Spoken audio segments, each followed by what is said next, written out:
There are two kinds of talks. There are talks in which you speak to the faithful, and then there are talks in which you speak to the unfaithful. And this morning, in Marcia's class, I gave a talk about, in part about a book that was written for the unfaithful and then reconfigured by its editors for the faithful, which is Pascal's Pensées. In its original version, it was written to persuade Montaigne that he really should be a Christian, and the followers of Montaigne.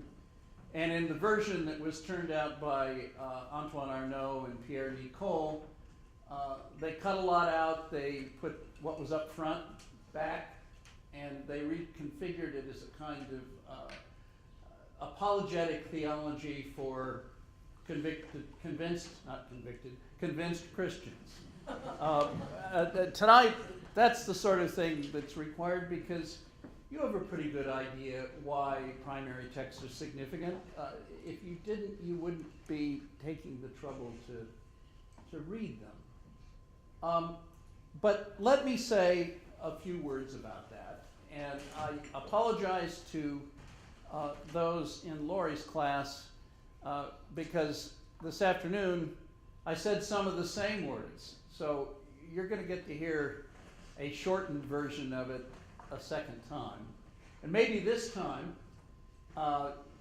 you can ask questions and tell me why I'm wrong. In any case, as I tried to suggest in the longer talk, which went on for an hour and 20 minutes this afternoon, and I won't do that now, the fundamental problem that we as human beings face in trying to understand the world that we're in is that we're confined. We're parochial. We are, as Thomas Jefferson once said in Notes on the State of Virginia, imitative animals. We learn how to speak by imitating our parents. We acquire language without knowing that we're acquiring language. We aren't even self-conscious about it when we're 2 years old. I know, I have a 2-year-old, the most recent of my 2-year-olds. We learn how to walk by imitating our parents. And lo and behold, we tend to walk like them. If it's sometimes hard to tell the sisters Fry apart, it's partly genetic, and it's partly a matter of being reared in the same family with similar conventions. So their mannerisms may turn out to be very similar to one another. The way they pronounce the English language may turn out to be very similar. If you notice, people from the same part of the country tend to have the same accent. Do they study to have the same accent? Do they spend time to go to school trying to figure out just how to pronounce it like everybody else around? No. They do it unconsciously by imitation. I grew up in Oklahoma, and I can remember people telling me that if I would call home to my parents, my accent would change when I was talking with my parents. That is to say, I would pick up their cadences without knowing I was doing it. I'll give you another example. There was a mobster show about New Jersey. I'm trying to think of the name of it. The Sopranos? The Sopranos. I watched 3 or 4 episodes, and what I found was that my language was getting filthy. I mean, literally, I was saying things that, except in extremis, I would not ordinarily say.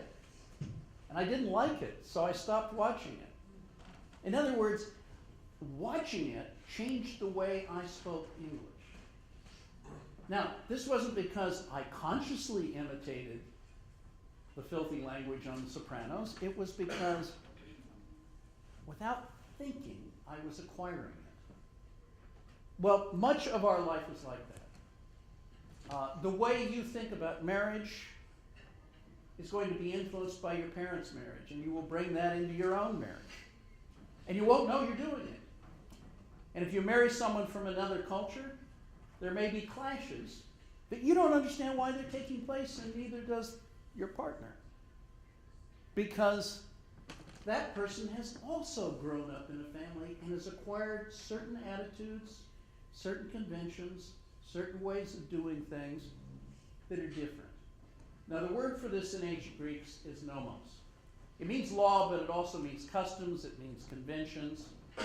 It's the way we do things. There's another word in ancient Greek, tropoi, which means the ways.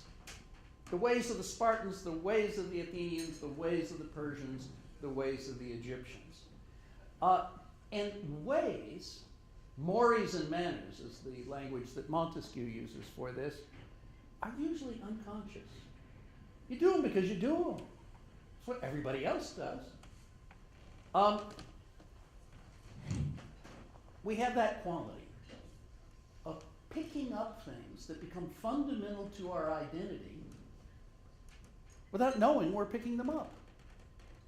But we also have another quality, which the church fathers call ecstasis. Ecstasis means literally you could stand outside of yourself. If you get drunk and you misbehave tonight after this gathering is over, not that any of you in the primary text program would ever do such a thing. If you do that, tomorrow morning you can get up and look in the mirror and not like yourself. You have a capacity to stand outside of yourself and disapprove. Part of it is shame, but shame is mostly what you feel when somebody catches you doing something. So you identify with them and you look at yourself and you don't like it. But you can also feel guilt. Nobody knows what you did, but you know. And you don't like it. That means there's a certain kind of liberty that we have to bring our ways to full consciousness and to change them because we notice them. Now, when the ancient Greeks talk about dogs and cats and cattle, they say they have their ways too. But they don't bring these things to full consciousness, and they're not capable of changing them, at least not on their own. You are, or you become capable of it. I doubt that my 2-year-old could do this yet. But there is a kind of moral development that takes place. It may have something to do with the development of the brain. It certainly has to do with getting older. But very often, that moral distance you have from yourself personally is built on an appeal to social nomos. That is to say, you judge yourself deficient because you don't live up to the standards you were taught by your parents or the standards you were taught by your society. Furthermore, we begin by learning from our parents, but there comes a time when young people are more dependent on their peers than on their parents. There's a kind of slide. I have an 11-year-old daughter, and I'm watching her go through it. By the time she's 14, she will be embarrassed, but it'll be by me. And her loyalties will have been, in some sense, transferred to her peer group. Here's the question. Can you get past nomos? And how can you get past nomos? The Herodotean answer is you get past nomos by becoming aware of nomos as nomos. Just as you can become self-critical of yourself by noticing your ways in comparison with the ways of, say, your peers. By traveling in antiquity to Persia, to Egypt, you discover that the ways of your own people and the customs, the nomoi of your own people, aren't universal, that there are other ways. You discover that one of the essential qualities of human nature is to have nomoi. And that where there are nomoi, there are choices being made, and those choices can be freely made if brought to full consciousness. That is to say, if you're aware that it is a choice. What makes you aware that it is a choice is your awareness that other people have made other choices, meaning you know something about the options available to human beings. To know that, you have to know something about the choices that have been made by human beings in other cultures. And Herodotus learns about this by traveling.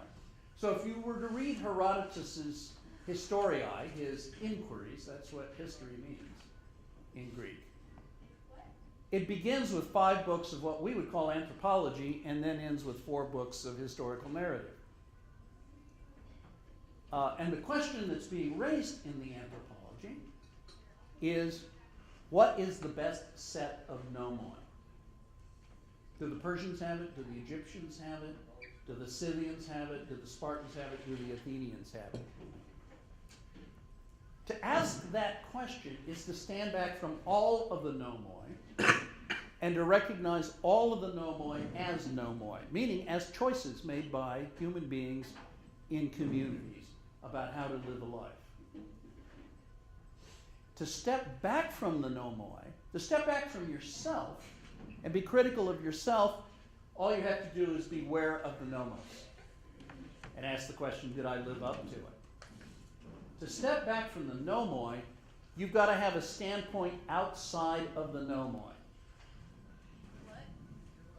That is where phusis comes in, the Greek word for nature. The one thing that is known is that it is natural for human beings to have nomoi. That's the starting point.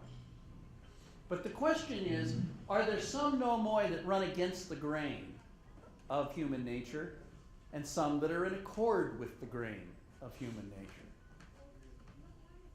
Now, I mention all of this, and I want to refer to you to something that I can't go into in detail, which is the account of Plato's cave. The account in the Republic, given by Socrates of the cave.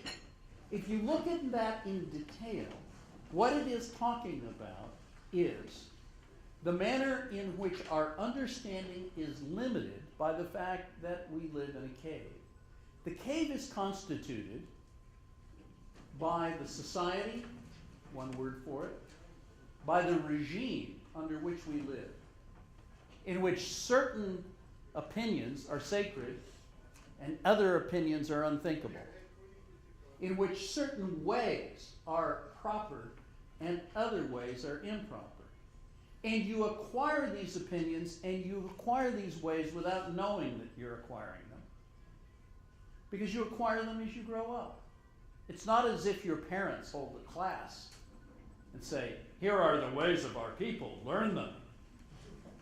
It's that they behave in this way, and they make comments. And so do your peers. And the combination of these things creates a kind of bubble in which we live. Leaving the cave, and again I'll refer you to this without going into it, is being liberated from those nomoi. And the first stage of it is being wrenched from your position where you only see the shadows on the wall, and you become aware that what's on the walls are shadows, that they're being cast by artifacts that are held above a wall, and that behind that there's an artificial fire that casts these shadows. That's the awareness that the nomoi are nomoi, and you achieve that by travel, at least in antiquity. But there's a problem. You could do that in antiquity by traveling. You can't do it very well today by traveling. Something has happened in between antiquity and our own time that has changed things. And the figure who had the greatest understanding of this, I think, was Montesquieu in The Spirit of Laws. He's the first to have recognized in very clear ways that commerce undergoes revolutions. And he means by revolutions not a kind of rotation where you come back to the same situation you were once in, which is the old-fashioned understanding of revolution. What he means by revolution is a rupture with the past, our modern understanding of revolution. Now, let me see if I can explain this. What he studies in Book 21 of the Spirit of the Laws is what you might call the technological transformation of commerce over time, which has to do with the discovery of new lands. It has to do with the discovery of new routes. It has to do with the compass. It has to do with the apparatus by which you can fix your place on the earth by way of the stars. It has to do with the circumnavigation of Africa. It has to do with Magellan sailing around the entire world. It has to do with the transatlantic trade. With all of those changes, commerce grows as a force. And when commerce grows as a force, something else that Montesquieu identifies also grows. He calls it communication. And he is, as far as I know, the first to use the word in the fully modern sense. All right, since his time, the revolutions in commerce have been immense. Shipping has been improved. The steam engine came along, and after the steam engine, many other kinds of ways of propelling boats. Air travel took place.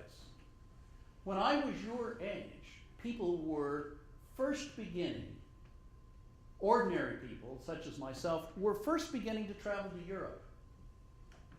In my parents' generation, the only way you got to Europe was on a boat to fight against Hitler. Only wealthy people went. Most of you, if you haven't already gone, will go sometime. And you may go many times. Last year, I crossed the Atlantic 6 times to give talks. So, the world has become smaller. Television transports you to other places without you even having to leave your living room. The radio transports you to other places. I had a friend who died a year or two ago. Actually, I think less than a year ago, as I think about it. He had a fellowship from the Institute of Current World Affairs in the 1930s to live in a little village in Kashmir and write about life in that setting. He lived with the school teacher, and he was there for 2 years. Wrote extensively about it, then he traveled throughout India and wrote about all sorts of other things. 50 years later, he went back to the same village. And he wrote about what it was like. He lived with the grandson of the school teacher with whom he'd lived the first time. And the grandson was the school teacher. Here's what he found. 1930s, the people in the village in Kashmir didn't know what England was. They were ruled by England, but they didn't know what England was. They'd never heard of it. In 1980, they were listening to the BBC about the crushing of the sort of uprising in Tiananmen Square in China and discussing Chinese politics. In other words, in that 50-year period, they went from being disconnected from the larger world to being drawn into the larger world. There is much that is good in this. Many people have become aware of foreign ways and of different ways of doing things and have been allowed to think about what are the best ways because of what we might call globalization, for lack of another word, which is a process that began a long time ago and gets more intense with every passing day. But there's another side to it. The other side to it is nomoi are being destroyed. That is to say, the entire world is becoming one place. There's a good side to that. We're less likely to kill one another over our differences if there are no differences. But homogenization, the creating of a world in which there's only one kind, means there will be a universal nomos, and it'll be very hard to escape from the bubble. I remember when I first went to Europe, one of the things that surprised me is everybody in Europe who was in college was dressed just the way I was. They were wearing Levi's. Now that's a small thing and it's insignificant in and of itself, but they'd all seen American movies, and frankly they were all Americans. There were differences, but they all spoke English. I lived in Turkey for 2 years in the 1980s. When I arrived there, nobody much spoke English. When I went back, and I went back many, many times over the years, most recently in 2002, all the younger people spoke English. There is a kind of sameness creeping over the world. Sex and the City is shown everywhere, for good and for ill. Seinfeld is universal. The Sopranos is universal. And the consequence is the entire world is becoming educated to be American. Now, there's lots of influences that run the other way, but the fundamental pressure comes from us. And so the consequence is when you travel today, you meet yourself. You don't encounter, unless maybe you go to Saudi Arabia or China, perhaps, you don't encounter strong cultures convinced of the rightness of their nomoi that are in a serious way different from our own. And the entire project of the United Nations is to push this project forward and this development forward.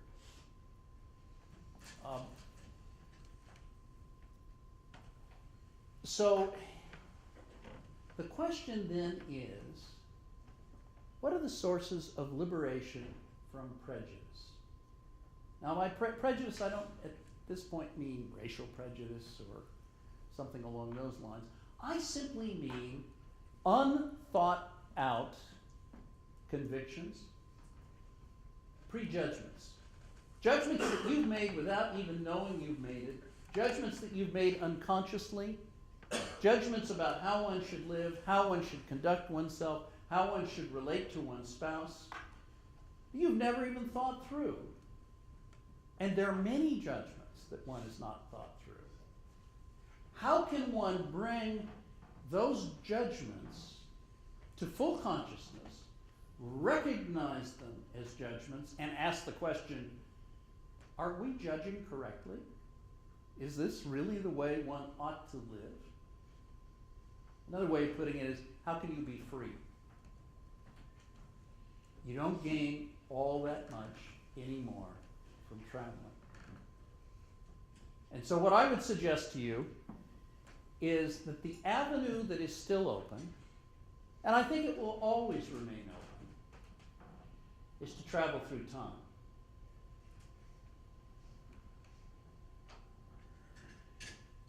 How do you do that? Primary texts.